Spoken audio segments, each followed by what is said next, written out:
continuamos. Después de este descanso, continuamos esta primera mañana de Congreso con el primer coloquio, titulado Teoría versus Mundo Real. ¿Por qué se siguen tomando malas decisiones financieras si el nivel general de conocimientos financieros ha aumentado? Para esta mesa redonda contamos con don Luis Viceira, de la Universidad de Harvard, que nos acompaña desde Boston, doña Mónica Malo, de CECA, doña Francisca García, de la Universidad de Málaga y de la UNED. Y como moderadora contamos con doña Ángela Callejón, que es doctora en Ciencias Económicas y Empresariales de la Universidad de Málaga. Le cedo la palabra a la moderadora, doña Ángela. Muchas gracias. Bienvenidos todos a este primer coloquio que se realiza en el Congreso EduFinet, al que tanto le debemos todos, ¿verdad? A la vista de los datos que hemos oído en las primeras intervenciones, he tenido la tentación de caer en la idea de que todos educamos mal, aunque unos peor que otros. Y siempre vamos a hacerlo mejor en la medida en que estudiemos más y nos preparemos mejor. Es una necesidad que tiene la sociedad, es una necesidad que tenemos todos como personas en nuestra versión de agentes económicos, y creo que es una oportunidad que tenemos en este Congreso, que es un espacio pues más que abierto a acumular sentencias y datos, a la reflexión. Nos invita a la reflexión, a compartir conocimientos, a compartir nuevas formas de abordar este tema tan interesante, tan necesario y tan urgente, como ya se ha demostrado. Y por eso, pues pienso que no hace falta argumentar la importancia que tiene la educación financiera en el desarrollo individual de la persona y también en el avance de la sociedad en su conjunto por el bienestar que genera a niveles individuales y sociales, sino también porque garantiza esa estabilidad financiera que todos deseamos. Y para hablar de estos temas y compartir reflexiones, pues tenemos hoy un elenco de personas que me acompañan a la mesa, pues de un perfil muy variado, muy enriquecedor. Y si os parece bien, pues vamos a seguirlo haciendo una primera presentación que ya ha hecho María del Mar. Damos la bienvenida en primer lugar al profesor Luis Viceira, que participa con nosotros desde Boston. Buenos días, profesor. Buenos días. Muy temprano allí todavía, que son las 6 de la mañana. ¿Ha amanecido ya? No todavía. Todavía no.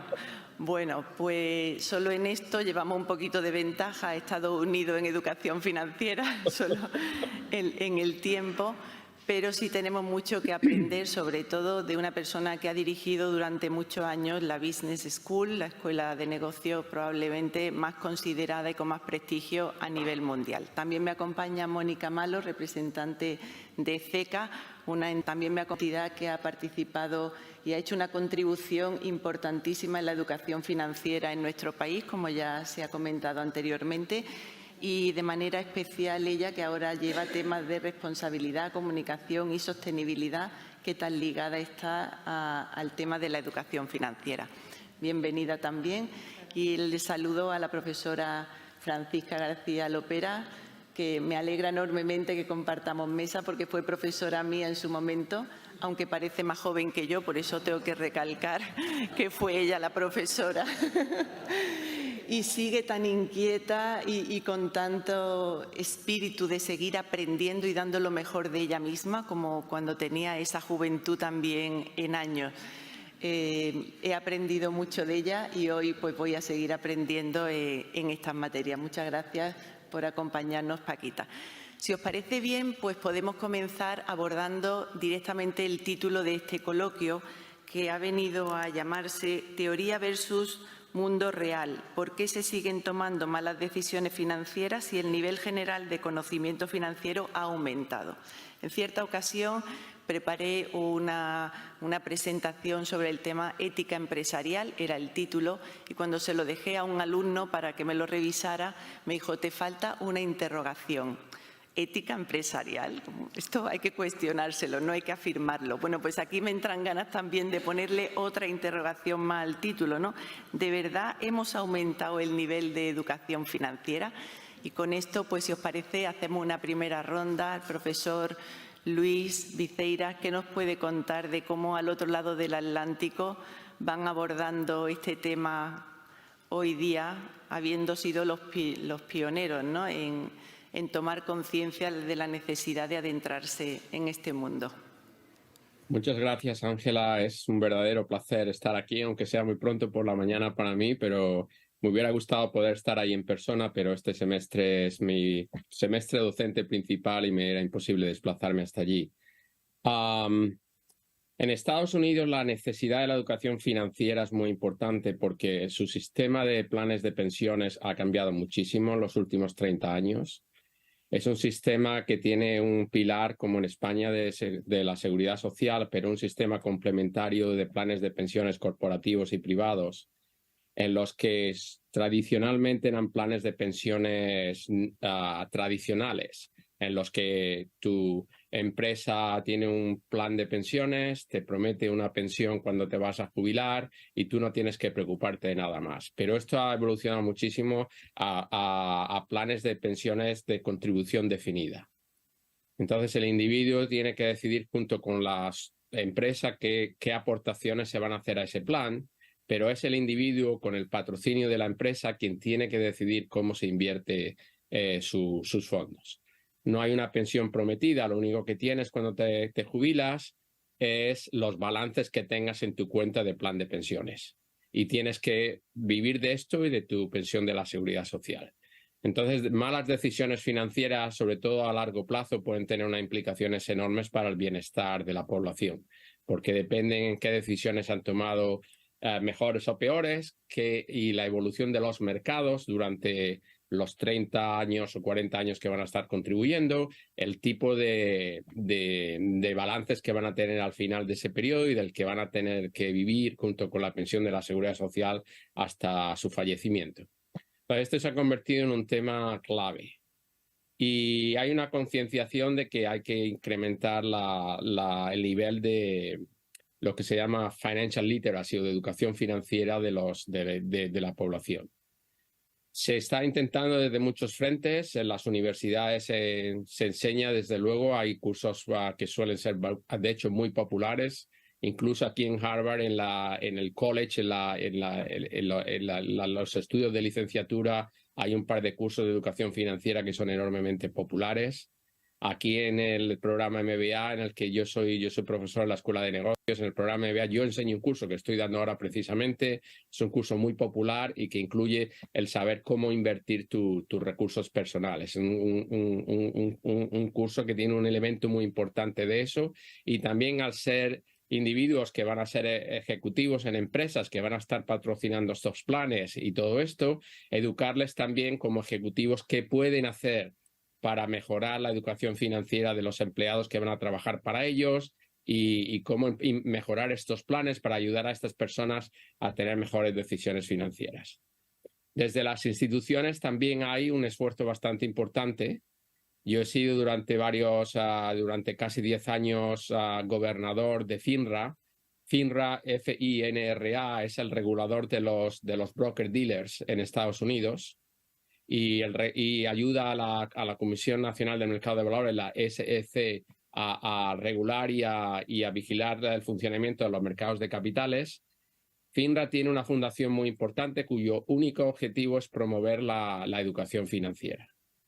Y dedica unos recursos importantísimos a tratar de subsidiar planes de educación para la población.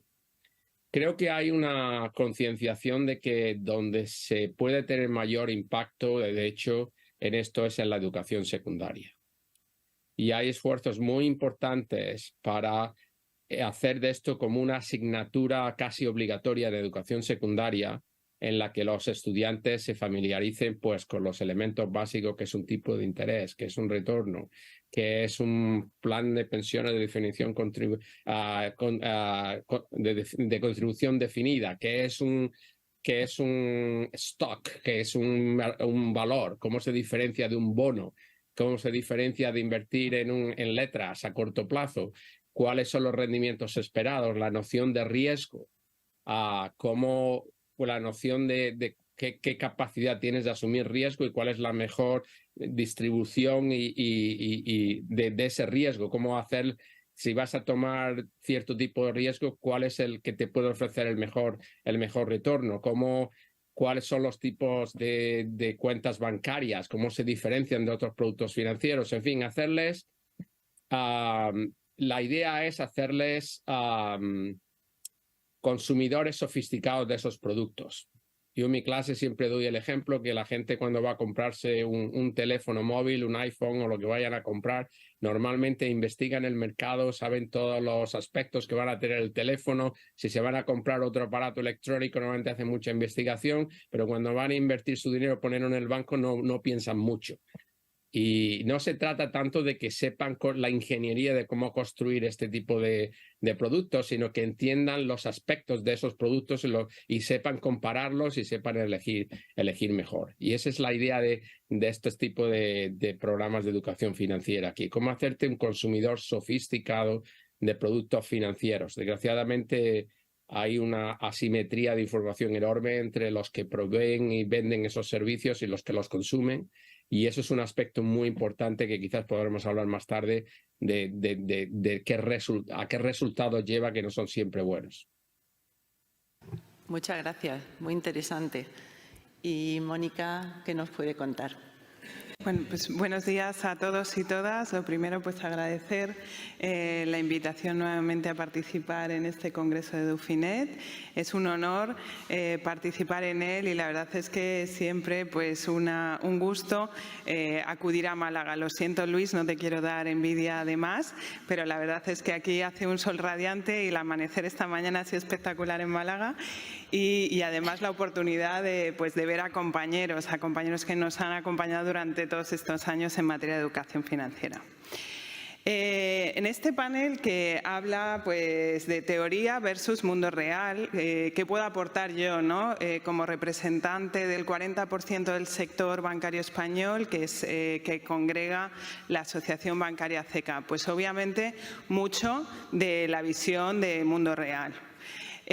Cuando hablamos de educación financiera y hablamos de mundo real, pues es en las entidades financieras, en esas oficinas donde muchas veces se traducen pues esa cultura financiera, esos anhelos, donde se plasma esa cultura financiera, que es donde sucede esa conversión de esos anhelos que tenemos como ciudadanos, de esos deseos, esa casa, ese coche, una buena jubilación, pues se traduce al ámbito financiero, se traduce en una hipoteca, se traduce en un préstamo, se traduce en un plan de pensiones.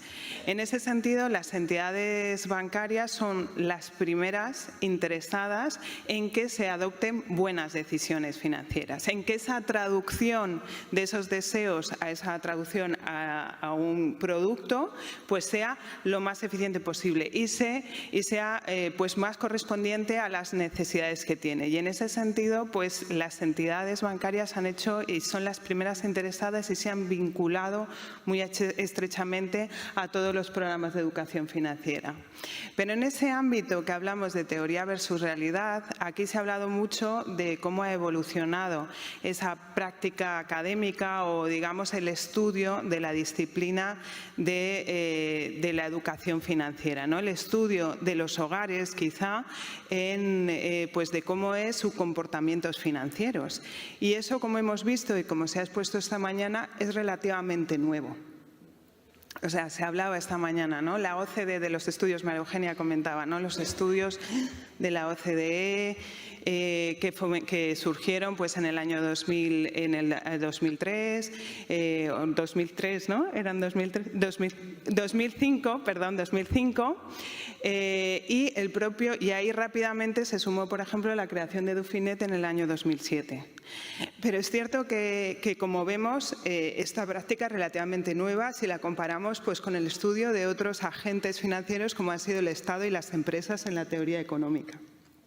Y eso lo comparo nuevamente teoría versus realidad. Eso es la teoría y cómo ha evolucionado, que es verdad que ha evolucionado mucho en los últimos años, ¿no? Que ha habido muchos avances en estos códigos, en estos marcos, pero la realidad es que en la práctica el fomento del ahorro lleva muchísimos años y ahí lo vinculo también con la propia existencia del sector bancario y sobre todo la existencia de las propias entidades bancarias asociadas a CECA.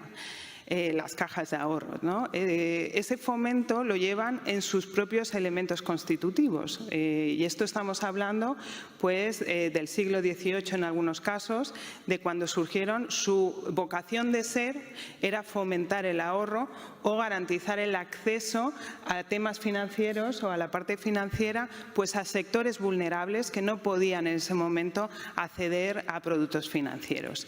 Si vamos a las propias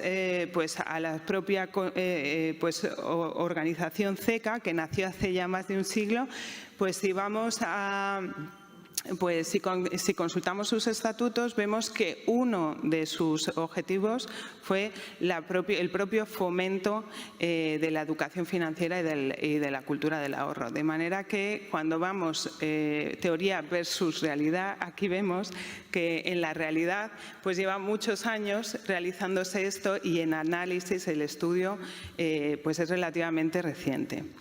Y las entidades bancarias, pues desde el minuto uno nos pusimos también a involucrarnos en esta parte del estudio. De hecho, pues ya se ha hablado aquí, ¿no? El propio Dufinet es pionero en ello, fue previo al Plan Nacional de Educación Financiera, ¿no? Respecto, unas pequeñas pinceladas nada más, respecto, bueno, pues la importancia, yo también incluiría quizá algún question mark al título de este panel, ¿no? Si los conocimientos financieros han aumentado. ¿Han aumentado? Bueno, pues ayer vimos esa encuesta, ¿no?, de competencias financieras. Parece ser que sí, que tenemos resultados positivos, pero es verdad que los vemos todavía muy insuficientes, ¿no? Es un avance muy lento. Y yo creo que se debe mucho también a la complejidad, ¿no?, a la que abordamos. Me ha gustado mucho lo que ha comentado José Manuel Domínguez, que comentaba. Es que es un objetivo que va cambiando, ¿no?, porque esto evoluciona tan rápido que cuando queremos abordar desde el punto de vista de educación, oye, pues fomentemos pues el conocimiento de determinado ámbito, es que evoluciona tan rápido que casi tenemos que ir sin resuello para solucionar o para explicar eso que está en el mercado, ¿no? Pues las criptomonedas y otras muchas cosas, ¿no?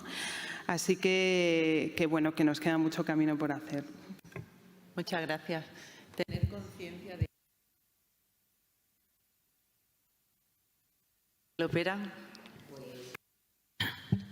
Yo, como el resto de mis compañeros, pues inicialmente felicitar a Unicaja Banco, al proyecto Edufinet por la organización y la celebración de este congreso, el sexto ya, que parecía, bueno, en los inicios que era un congreso así, casi de lo que estábamos trabajando en ese momento, y he visto que se ha convertido en un punto de referencia para encontrarnos a todos los que estamos interesados a nivel nacional con la educación financiera. Por lo tanto, bueno, pues felicitarlo. Creo que tiene bastante futuro, que habrá un séptimo y un octavo congreso de educación financiera.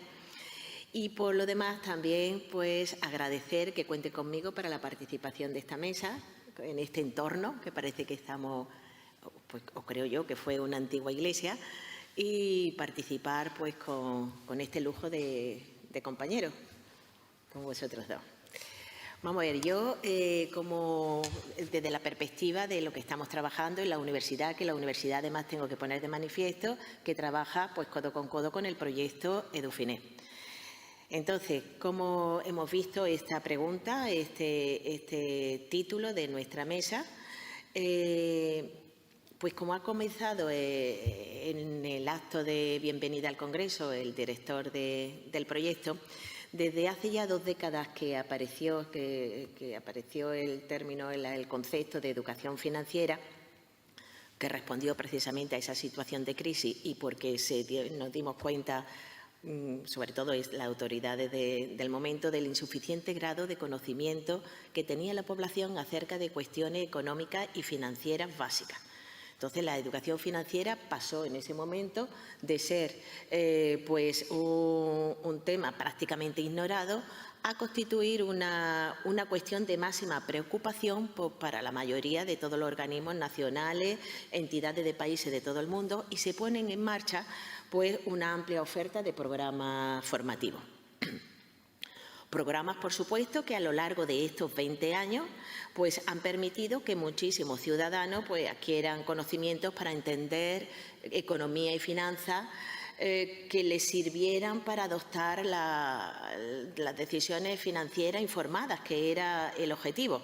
O sea, a ello ha contribuido, por supuesto, todos estos programas. Y hoy en día pues, sabemos que la cantidad de recursos gratuitos que existen para formarse en el mundo de la finanza es prácticamente inabarcable.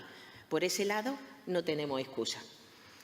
Sin embargo, a pesar de los numerosos esfuerzos que se han hecho, a pesar de las iniciativas que existen, a pesar incluso de esos logros, aunque sean pequeños, que hemos tenido, existe un déficit de educación financiera y, sobre todo, de conocimientos financieros básicos más agudizados en determinados colectivos.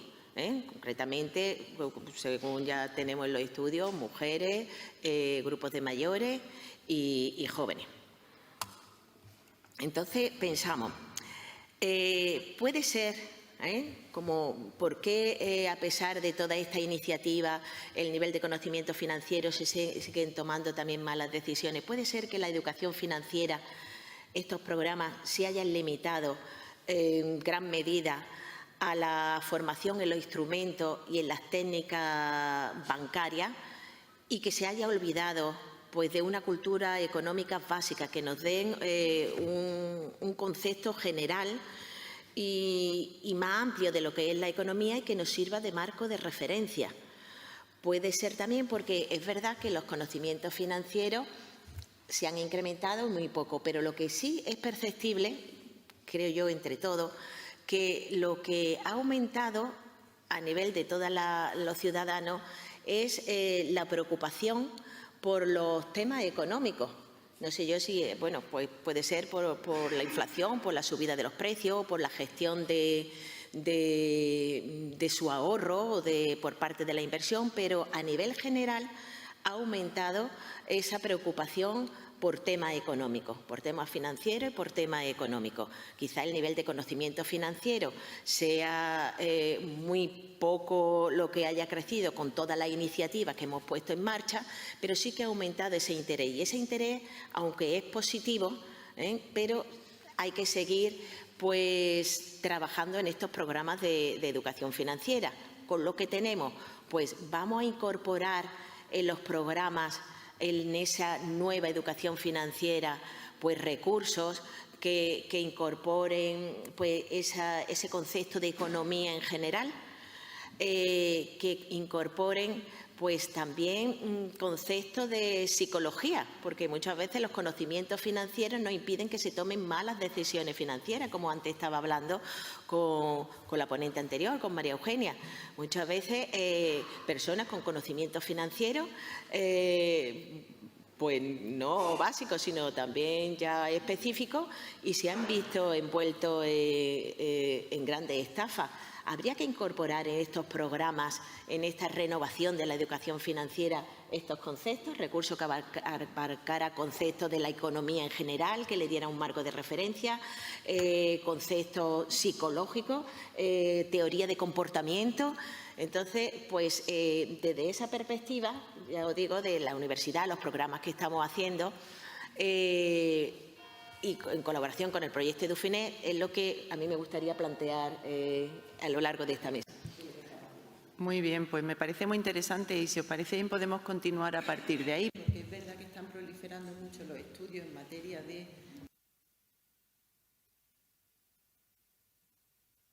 Perdón.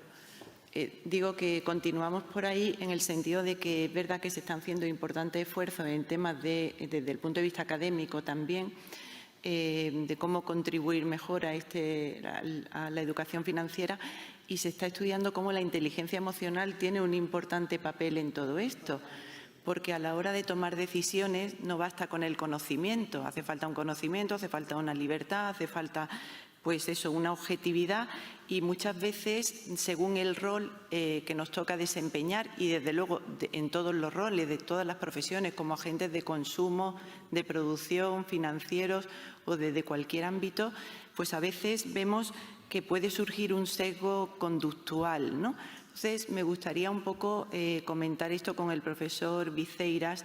¿Cómo orientan ustedes desde Harvard la formación al inversor, a estos profesionales que tienen en el aula y que a su vez la formación que ustedes le imparten tienen como esa onda expansiva que llega a otras muchas personas de su equipo, de su entorno, de su profesión, en el tema de su comportamiento ante este tipo de decisiones financieras? Bueno, un aspecto muy importante de esto no es solo la educación financiera, sino la innovación financiera y el diseño de productos que permitan ayudar a los inversores y a los ahorradores. Ahí, como ha dicho la profesora Francisca García Lopera, todos estamos sujetos a sesgos psicológicos que nos llevan a tomar malas decisiones financieras. Y esto es una cosa que está en nuestro cerebro y de manera natural y que nos lleva a tomar decisiones que no son las más adecuadas. Por ejemplo, muy poca gente entiende el efecto de una comisión a largo plazo, el efecto de lo que se llama el interés compuesto, ¿no? Es muy difícil internalizarlo, ¿no? A alguien le ofrecen un producto financiero que tiene y dice, es una comisión solo de un 1%. ¿Esto qué es? Sobre un mes no es nada. Pero en un horizonte de 35 años, que es, por ejemplo, el horizonte en los que alguien de 25 o 30 años está ahorrando para su jubilación, puede ser una diferencia del 30 o el 40% del balance final que va a tener. Entonces, ¿usted prefiere acabar, si ahorra 10.000 euros, con 60.000 o con 100.000?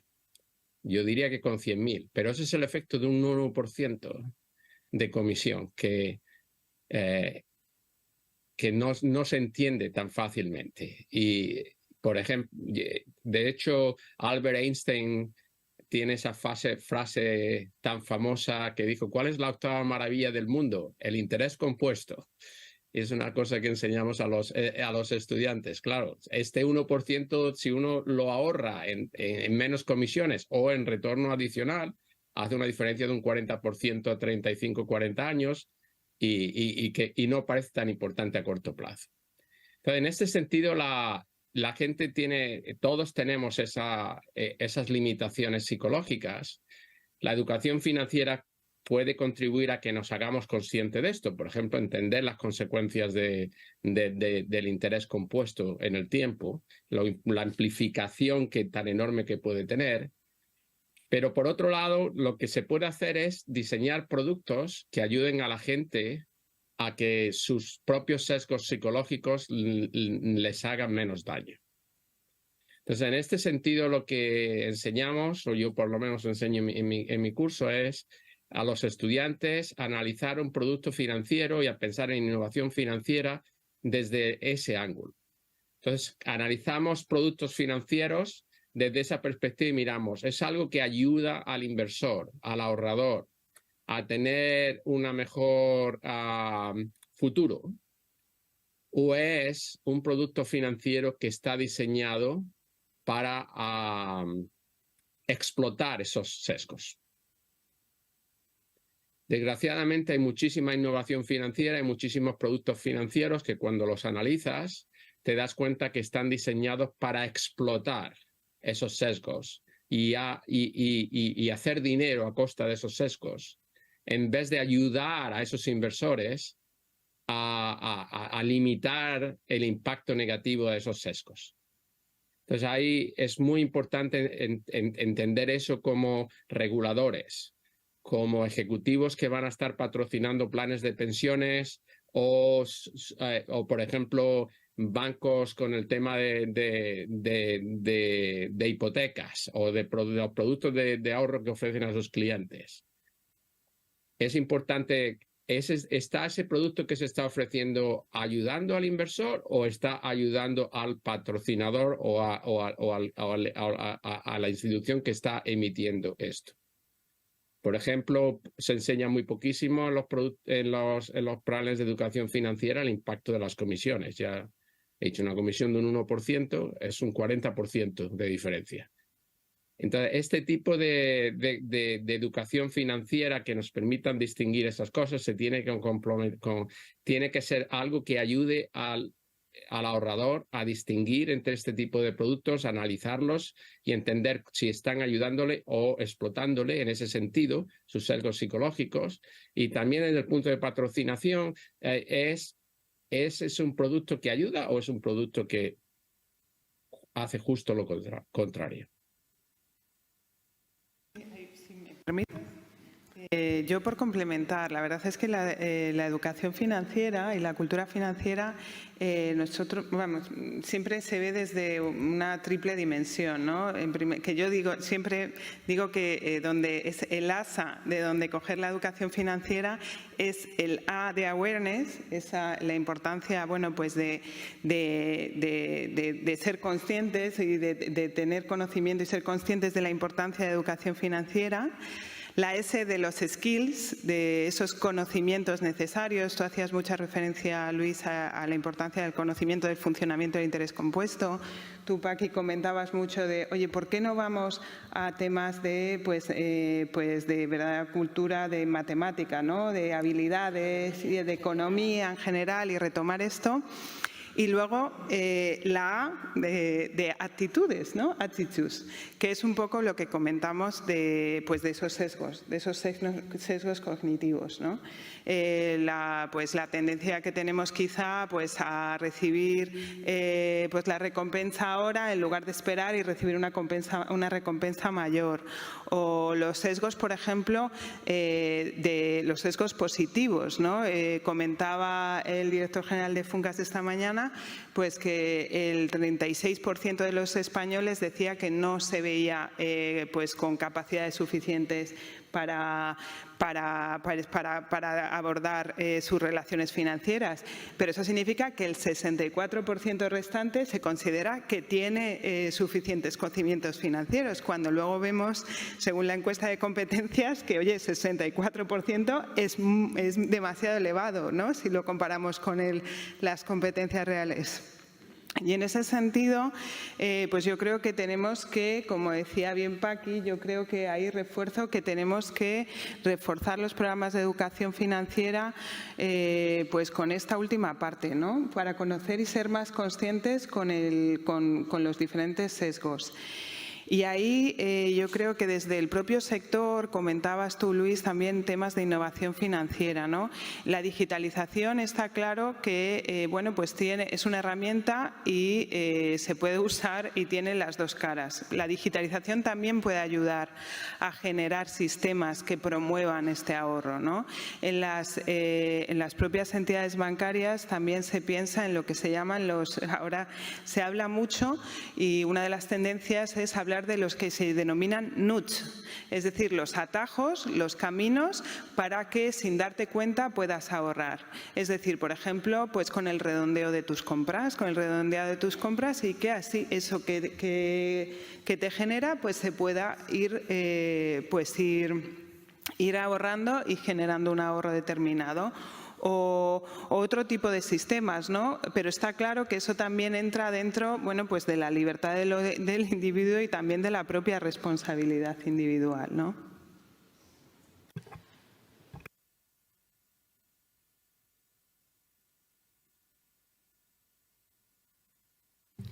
Una cuestión que es candente hoy porque se publicó esta encuesta de competencia financiera ayer y efectivamente nos salimos muy bien parados. Nos queda, con palabras del Banco de España, pues todavía que mejorar.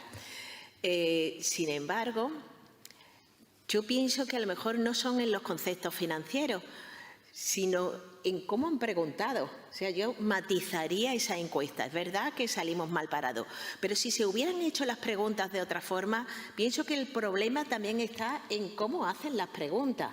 Las estadísticas ya sabemos también muchos de todos los que estamos aquí, que bueno, la forma de preguntar hace que tú contestes de bien o mal, ¿no? Entonces matizaría, porque hay muchas iniciativas que se han puesto en marcha, mucho esfuerzo.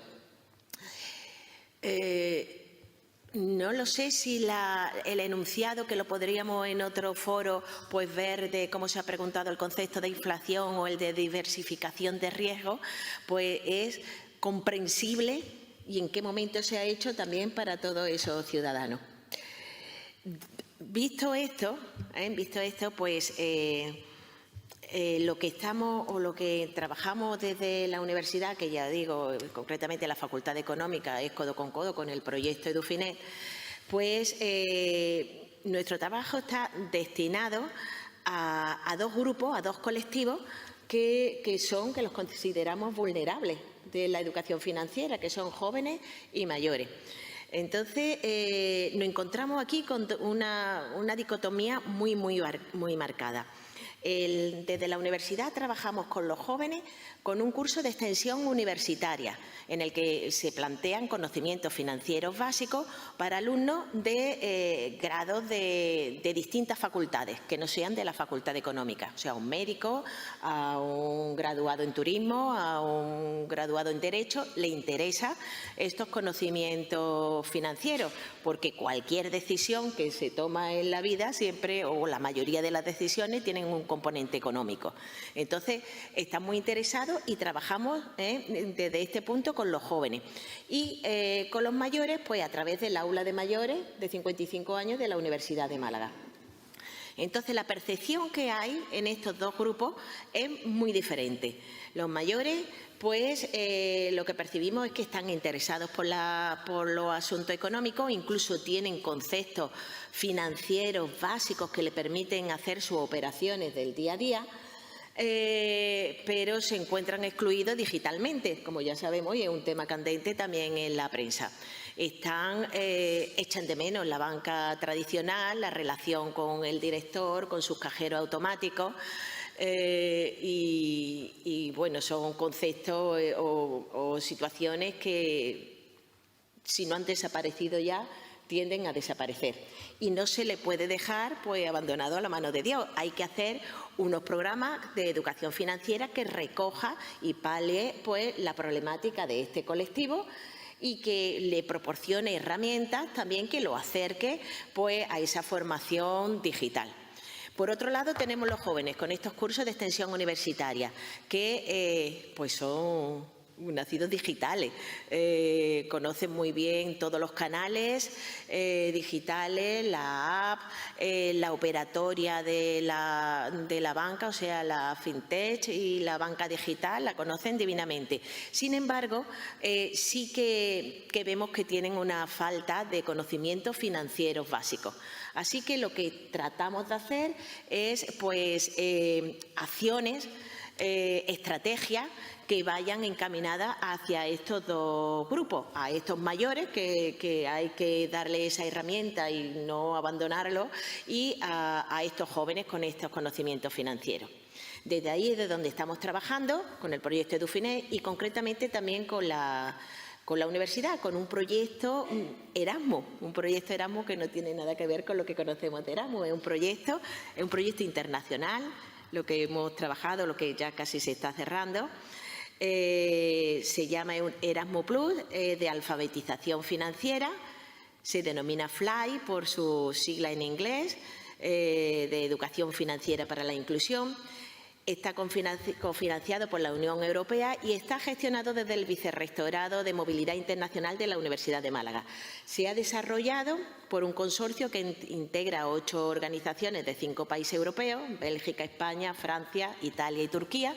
Y ahí, bueno, pues uno de los principales resultados ha sido una plataforma que está a disposición gratuita, traducida en 5 idiomas, de cualquier ciudadano, sin necesidad de inscripción ni de identificación, y que pone a disposición formación en conceptos financieros muy básicos que le permita pues, a estas personas mayores y a los jóvenes adquirir esas habilidades para evaluar y sus situaciones de finanzas personales.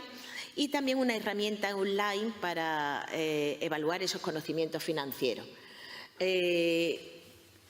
Con este programa pues le hemos dado una vuelta a esta educación financiera, tratando de incorporar pues tanto esos conocimientos en economía general que sirva de marco de referencia, como incluir conceptos relativamente actuales y nuevos, como es la ética en la finanza, como la sostenibilidad, y todo con un nivel pues bastante sencillo. Ahí está, o sea, pretende ser una guía pues muy sencilla, que se adapte a las situaciones de estos dos colectivos. Y, pues bueno, en principio la intención es que esos conocimientos financieros vayan llegando a la mayoría de la sociedad, pues que es el reto fundamental de la educación financiera, la inclusividad, que vaya llegando a la mayoría de la sociedad, porque bueno, pues estamos convencidos de que cuando las personas tienen esos conocimientos financieros, serán también más exigentes con las instituciones y harán que éstas mejoren. Efectivamente, con educación y cultura se vive mejor, ¿verdad?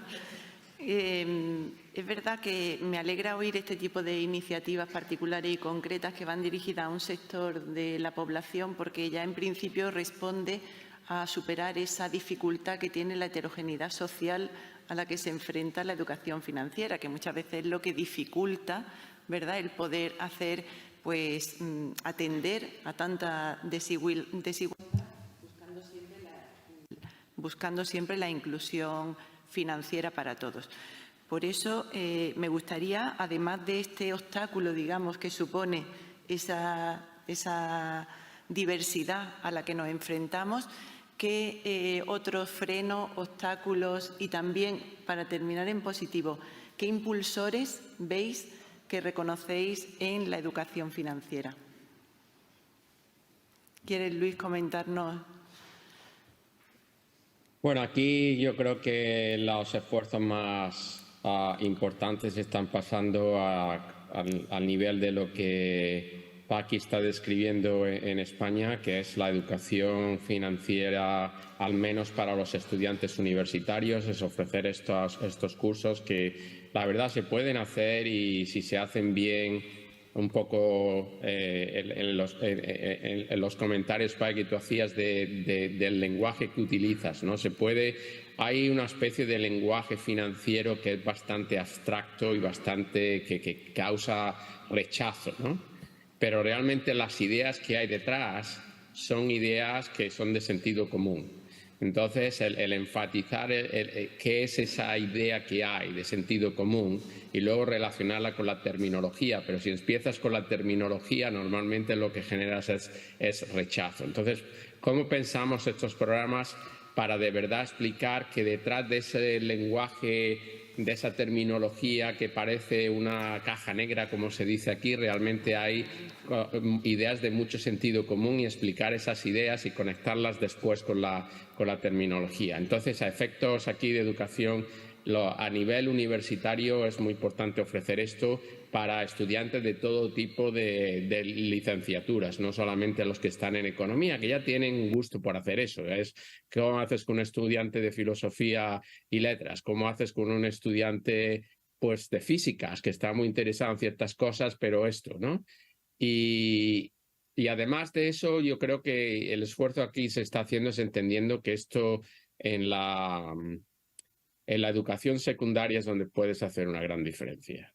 Y se puede hacer, y hay bastante movimiento, sobre todo en ciertos distritos educativos en los Estados Unidos, empezar a ofrecer este tipo de cursos en educación secundaria, porque es donde puedes empezar a construir, donde puedes alcanzar a una población que pronto va a estar incorporándose al sistema financiero, si no lo están ya. Y la diferencia se puede hacer ahí. Hay que empezar desde muy jóvenes.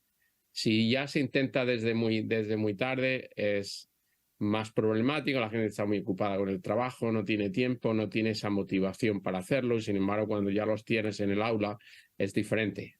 Les puedes educar.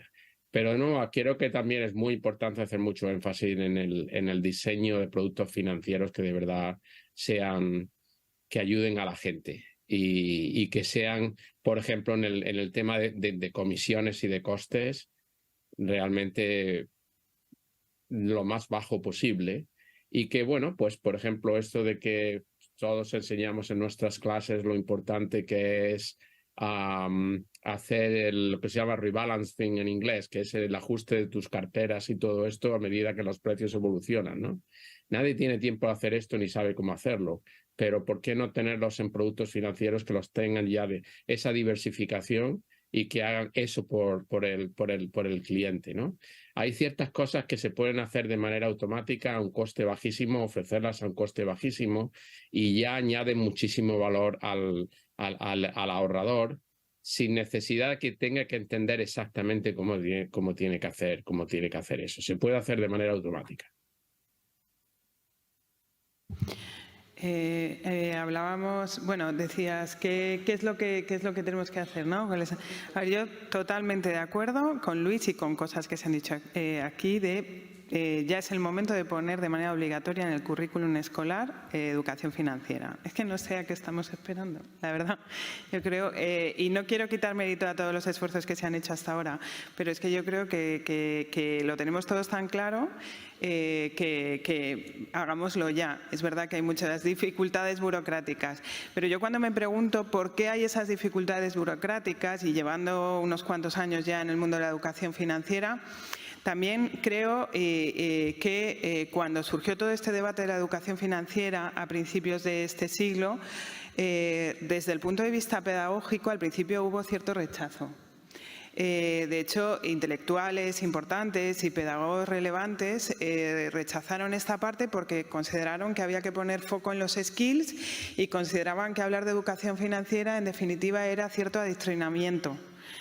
Sobre todo quizá porque nos sumamos muy rápido desde el punto de vista del sector y ahí pues nosotros convencidos y a lo mejor eso, algo que nosotros teníamos muy claro desde el sector, que hay que diferenciar comercialización del fomento de la educación financiera, pero es cierto que pues dejó un poco, dijeron no, hay que diferenciar y hay que poner foco en los skills y en los conocimientos más de matemáticas que en la propia educación financiera y yo creo que es importante que se haga foco en educación financiera concreta sobre temas financieros.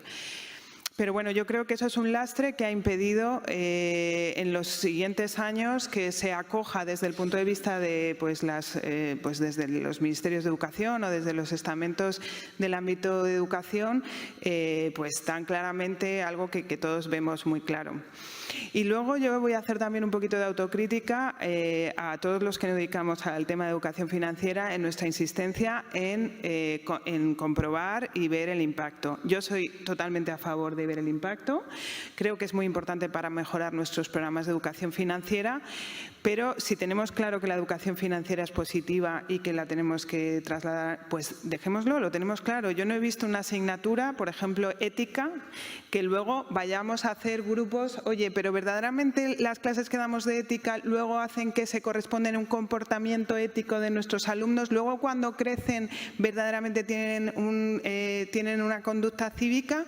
Eso no lo vemos o no por eso se pone en cuestión el hecho de implementar programas de educación de ética obligatoria en el colegio. Pues yo creo que en educación financiera tenemos que superar esos debates. Por supuesto tenemos que hacer estudios de impacto sobre lo que hacemos para mejorar nuestros programas, pero desde luego dejémonos de cuestionar eso que lo tenemos que trasladar, ¿vale? Eso respecto a retos y no quiero consumir mucho más tiempo, luego sí. Gracias.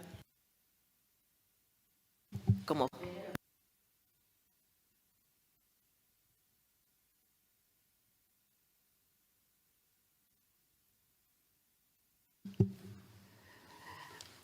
los frenos, pues uno de ellos es la falta de acceso igualitario a los recursos educativos, ya sea por barrera económica o ya sea por barreras geográficas o sociales. No todos los ciudadanos hoy en día pues tienen ese acceso a los programas de educación financiera. Eso sería un freno. Habría que ver la fórmula de que estos colectivos que son más vulnerables, de estas personas que están en pueblos por ahí perdidos, de que no tienen esos recursos educativos como otros que puedan tener ese acceso a los programas de educación financiera. Eso sería uno de los frenos. La digitalización, otro freno. O sea, la banca y sobre todo a partir de la pandemia, que pudo ser provisional para solucionar el problema, pero se ha quedado, la digitalización en parte de unos colectivos también está costando mucho trabajo. Eso sería otro freno. Son modelos ya, modelos de negocio que son innovadores y que se nos escapan. O sea, que tendríamos que plantear también cómo paliar esta dificultad. En definitiva, la inclusión financiera, el que pueda llegar a todos estos colectivos más vulnerables. Y como impulsor, lo que acaba de decir Mónica, si se pudiera de alguna forma incluir dentro de los programas educativos esta materia de educación financiera desde edades tempranas, yo creo que eso lo notaríamos, pero de forma rápida y además con bastante efectividad. Y yo solo por complementar, la verdad es que creo que aparte de la incorporación de la asignatura obligatoria, yo creo que el refuerzo institucional de todos los que participamos en el ámbito de educación financiera es muy relevante. Es decir, la colaboración público-privada. En los estudios empíricos que se han hecho sobre todo en Estados Unidos, lo que se ve es que la mejora de educación financiera no diferencia tanto a cómo se generan esos contenidos. Es verdad que la calidad de los contenidos sí que influye, y en ese sentido tenemos los marcos, de los marcos que nos ha establecido la OCDE, la Comisión Europea, y yo creo que los tenemos que seguir y espero que sean un aliciente para adoptarlos, ahora que ya sabemos qué es que esos conocimientos que tenemos. Y desde luego la fortaleza institucional entre sector público y privado, la aportación que todos podemos hacer, yo creo que es uno de los impulsores claros. Muchas gracias. Bueno, pues hemos hablado de conocimiento, hemos hablado de competencia, seguiría hablando todo el día con vosotros, sobre todo oyendo, porque he disfrutado muchísimo con las reflexiones que habéis compartido, pero faltaría un último eslabón, que es la responsabilidad. Todos tenemos una enorme responsabilidad social a la que hacer frente, porque nuestro comportamiento, nuestras decisiones, no solo tienen que ir definidas en términos de rentabilidad, en términos técnicamente financieros, sino que también en términos de bien o de mal. Porque el profesor Viceira lo ha comentado en algún momento, los productos financieros pues hay que contemplarlos no solo si son pensados para el inversor, pero no pensando en valernos del inversor o de las lagunas que pueda tener el inversor o el agente que decida en cada momento. Así que muchísimas gracias por compartir esto. Y ya por último, sobre el título, me gustaría cerrar con dos ideas. La primera es que la mejor teoría es siempre una buena práctica, no hay que separar teoría y práctica. Y la segunda es que Sherman hace ya casi 95 años nos dijo que la educación financiera la alcanzaríamos en siglos. Bueno, pues ya casi llevamos uno, o sea que estamos a punto de entrar en el segundo y posiblemente veamos buenos resultados dentro de poco. Muchas gracias a mis compañeros de mesa, especialmente al profesor Viceira de la Universidad de Harvard. Voy a quitarte un minuto porque este congreso funciona de maravilla en todo, pero hay algo que roza la excelencia sublime, que es los tiempos que marca María del Mar. No se equivoca en ningún minuto, pero con la confianza que tengo con ella le voy a robar un minutillo más para que el profesor Viceira, que no sé si os puede ver a la sala entera, profesor, aquí hay muchos alumnos de la Universidad de Málaga que le están oyendo, que han venido a participar en presencia de este congreso. Y, claro, tener la oportunidad de oír a un profesor de la Universidad de Harvard, pues que es un referente a nivel mundial, cuando una universidad está considerada como el número 1 en todos los rankings y durante todos los años, por algo tiene que ser. Es un lujo oír de usted. ¿Qué le diría a estos jóvenes que están aquí hoy oyéndole, futuros profesionales del mundo económico financiero? Pues lo que le diría a cualquier estudiante en cualquier otra materia, que es tener un espíritu crítico. El saber interrogar, y en muchas de estas cuestiones de educación financiera a veces lo más importante es cuál es el catálogo de preguntas que tienes que preguntar de tu asesor financiero, de tu banco, de cualquier producto que te está ofreciendo. Y no tomar literalmente las respuestas, sino usar la educación que tenemos y el espíritu crítico y pensamiento crítico en el que presumiblemente nos están educando en la universidad, utilizarlo también para eso y no dejarse convencer por nada, sino hasta que uno se autoconvence oyendo los argumentos. Es siempre bueno interrogar cuál es el pro y cuál es el con, ¿no? Y tener claros los dos y luego tomar decisiones. Pero fundamentalmente interrogar, tener las cuestiones apropiadas y tratar de escuchar las dos partes que hay de respuesta a cada pregunta, como en cualquier otro aspecto de decisiones que tenemos que tomar en la vida. Muchas gracias. Bueno, las respuestas están ahí. Lo importante es hacerse buenas preguntas, ¿verdad? Muchas gracias, profesor Vinceira, Mónica Malo, profesora García Lopera. Muchas gracias a todos.